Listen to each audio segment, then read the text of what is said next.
Hey guys, you're watching Let's Talk About Prepping. I'm Tyler, your host, and in this video I'm going to share some items that I thought of which I think some preppers might have neglected or forgotten to prep. I'm inspired to do this by the Lord Humungus, that is, Eric at Rule the Wasteland, who recently did a video on things that he thought some preppers might have neglected to take care of. And I was particularly struck, if you will, by his mention of melee weapons, that is, items which you can use silently and in close quarters to dispatch an enemy, whether that's somebody who's broken into your house during a grid down and who you want to quietly take care of without letting your neighbors know, or those are hordes of the undead who have risen from the earth to plague the planet, and who you need to put down without using a lot of valuable ammunition. Melee weapons are valuable to have around, whether those are for useful purposes or for novelty and conversation. Now, I think that a big old mace is a good item to have around, but I also think that it's good to have weapons which can be used for other things, like tools or stock material. Now, when I say stock material, I mean things like this bar of aircraft aluminum. It's very hefty and strong, but light. And a staff, even just a quarter staff like this, can be a good force multiplier against people with shorter weapons, especially with a blade affixed to the end. That's a very wide blood circle. So a staff can give even the untrained an edge against somebody with an edged weapon. Now, novelty weapons aside, like I said, I think that a good weapon is a useful weapon. And I think that tools are a little bit neglected in the prepping community anyways. A lot of people have a good hammer, but some people don't. And if you don't, I think that's something that you should be getting before an AR-15. Now, I like a good framing hammer because if you're not in close quarters, it gives you that good range of swing, and it makes a very good weapon. Another tool that makes a very good weapon, which I think every prepper should have around, is a good shovel. Now, you might scoff because this shovel is broken, but this shovel is still better than your shovel. Now, I'm just joking around, but this shovel is actually much thicker than your regular shovel. This is a rooting shovel, which was used very much to dig sapling trees out of the ground, and that's how it broke. But it actually became much more useful to me because this edge is very good for breaking through roots. And it was only thrown into a dumpster on the orders of management, but somehow it made it into the back of my truck and has been riding around in the back of vehicles as my emergency shovel ever since. It still has most of its shoveling capacity, and it also has the added purpose of being a very good hacking tool / weapon. So a good shovel is good to have around, although I wouldn't necessarily advocate cutting a cutting edge into your shovel unless you do go and find a slightly more expensive rooting shovel. Now, another good item that is just good to have around for everyday accidents and emergencies, and also for the zombie apocalypse, is a good axe, or two. I'm actually an advocate of the idea that if you need one axe, two is going to make the job better and easier. Now, you might notice also that this one's slightly smaller than the other one, and that also gives you a little bit of different uses between the two. For instance, the smaller one gets strapped onto a tactical vest. The bigger one just rides around in the vehicle. But again, two axes make an axe job that much easier. And it's also not as cool to just have one axe of evil. So that's why I like to carry two axes around at all times, at least in my car. Now, this next item is not a melee weapon, but it's not a firearm. This is an air rifle, and preppers do talk about these, but they don't get as much traction as I think they should. 250 rounds for this is less than $5, making them less than 2 cents a round.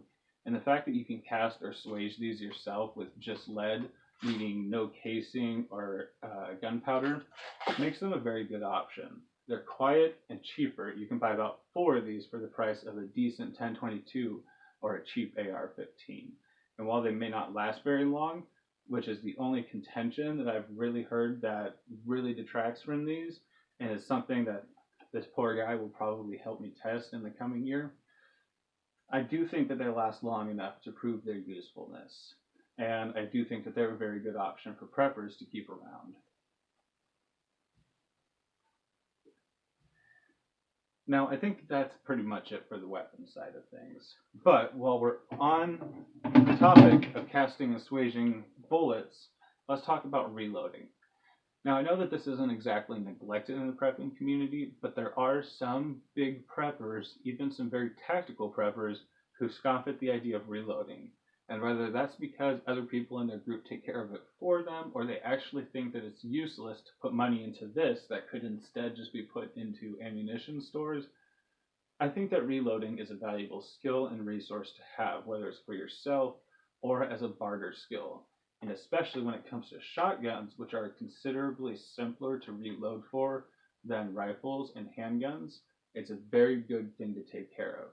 Now, I only have a second-hand knowledge of helping to reload, but I do plan on doing the proper learning process of knowing how to reload ammunition now that my family has pulled some of the reloading supplies out of storage.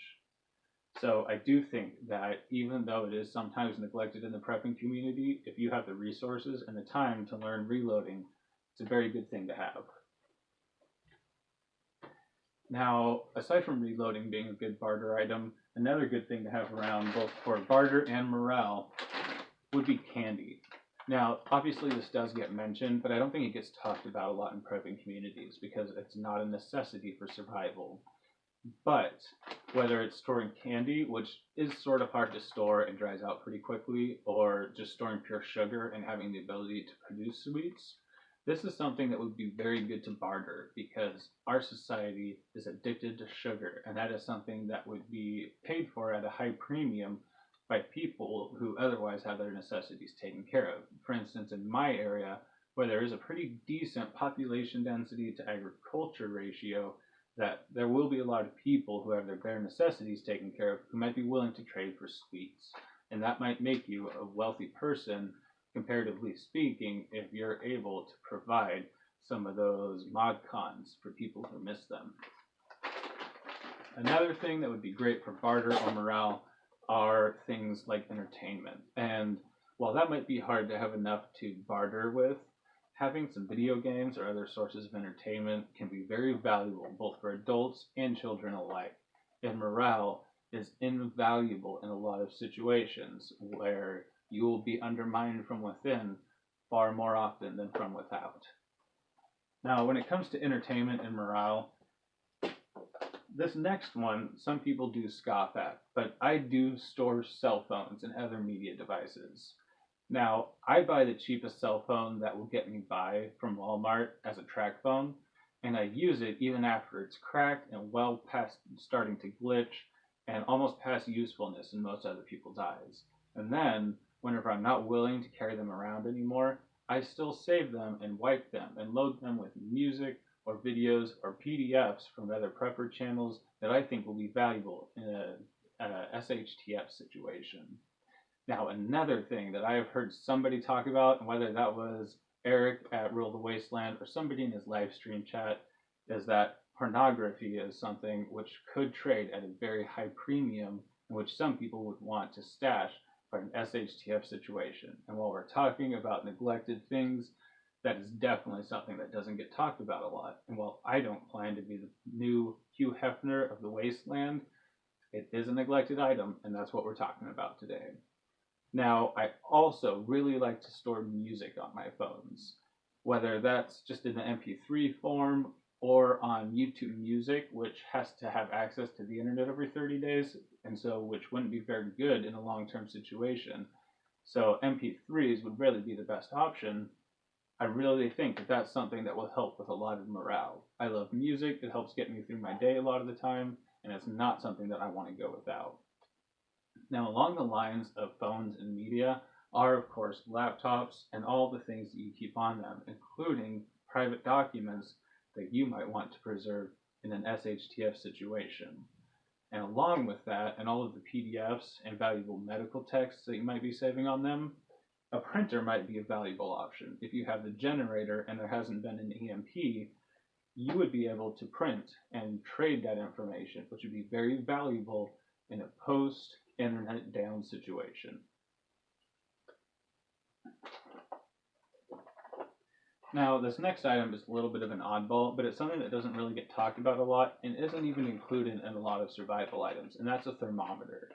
Now, in your normal range of outside temperatures, it's not really a big deal to know what temperature it is. But when you're getting into extreme heat and especially extreme cold, it can be difficult to tell the difference between even large ranges of temperature. Unless you're experienced with it, you may not be able to tell the difference between 0 degrees and -20 or -40 degrees. But knowing that you're in those conditions and how long you have till frostbite might set in, for instance, or how long it might take to boil something, is a very valuable asset. Now, if you're in a grid down, bug in type situation and you're not able to go out and get a lot of exercise, you do need to stay fit. And exercise is a very important asset if you're stuck in and you're fighting cabin fever. Having been unemployed for good periods of time, I understand what it can be like to be stuck inside with nothing to do. And so having the ability to exercise can be very valuable. But bulky exercise equipment can be a big deal breaker.